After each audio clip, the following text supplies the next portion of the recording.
Here's a couple of secrets to a driver stance. I think everybody knows a little bit wider with the ball forward. What I see a lot on the lesson tee, though, is golfers tend to get those hands forward and the weight on the lead leg, and that also opens up the forearms. If you want to hit the ball from an inside path up into the air, you need to get behind it to start, which means let's not get those hands forward. Let's keep them back. You know who does this really well? We've got a great video of it, is Tiger Woods. Okay, so we have a look at Tiger. Ball's off the front foot, stance a little wider. He's nicely behind the golf ball. This is very interesting to me, though. Watch this, everyone. His spine tilt is the exact same angle as his club shaft. In other words, his hands are in line with his lead ear at the back of his golf club. He doesn't have his hands forward. This places him nicely behind the ball, both with his torso and his hands, so he can stay behind the ball and hit great shots. If you struggle with your takeaway, you know what we see most on the lesson tee?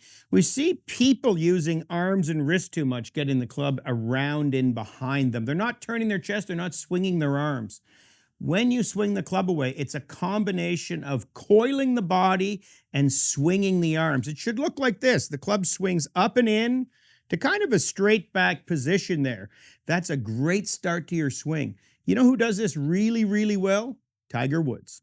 Okay, golfers, here's Tiger's swing away from the ball. It is called a golf swing. Watch how he turns his chest and swings his arms.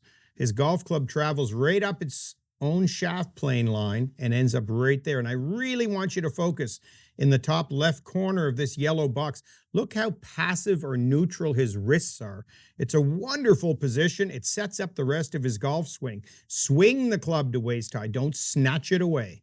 If you struggle with where to place your trailing arm at the top of your backswing, here's a great drill for you. First of all, these are the two things we see most often with golfers. The first is the famous chicken wing, where the golfer swings back and then there's some lift happening. And if the lift gets really bad, the club not only travels vertically, but it actually goes across and over into a terrible position. The second thing we see all the time is the golfer swings the arms across the chest, so the elbow ends up way back here behind the body, way out of position, which will lead to a bad downswing or an over-the-top move. Here's your drill to help place that trailing arm in the right spot. Just put your trailing arm up in front of you in an L, and then grab onto your bicep with your other hand. Now you've just got to turn in posture, and that arm is in the perfect position. Let's do it one more time.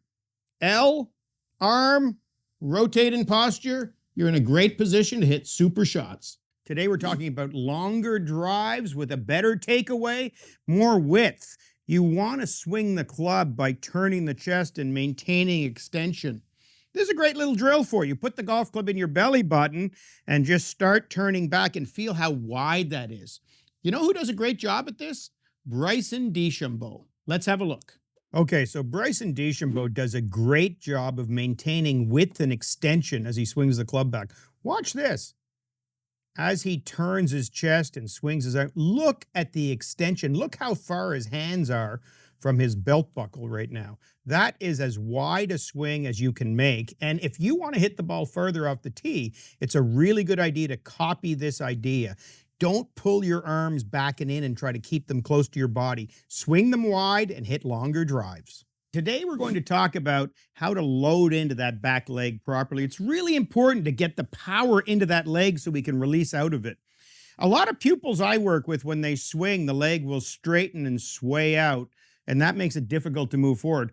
Watch how when I turn into the leg, it stays flexed. And although it's got some movement in it, I'm moving into my back bum cheek. I'm keeping the weight on the inside of the leg so I can move forward with more power. Let's have a look at Brooke Henderson and see how she does this. Okay, so I've always loved the way Brooke Henderson does this. Look at her at the top of her backswing, how she's turned into that back flex leg. Her torso has rotated to the inside. That gives her so much power on the way through. If I back it up, we can see it again, how she turns into that flex leg and then drives out of it. What a powerful move, and one of the reasons she's one of the best ball strikers in the world.